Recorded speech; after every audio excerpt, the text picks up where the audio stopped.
Земјоделците конечно видоа бел ден, кажаа на прес од СДСМ. После 11 години осиромашување, лажење и манипулација од страна на ВМРО, денес тие може да бидат спокојни, беше кажано на пресконференцијата. Владата на СДСМ со програмата за финансиска поддршка 2017 година обезбеди дополнителна субвенција од 18.000 денари за хектар површина со ориз, дополнителна субвенција за веќе постоечката. Освен зголемувањето на субвенцијата, работиме на обезбедување непречен пласман на оризот, но и на изнаоѓање нови пазари.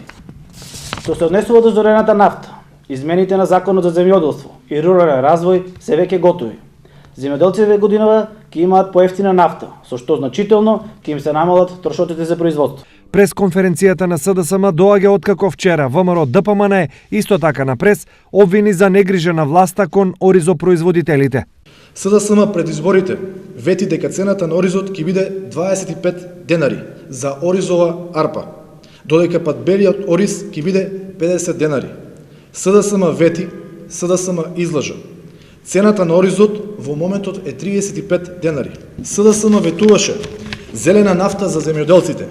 Не само што нема зелена нафта за земјоделците, туку владата ја зголеми и акцизата.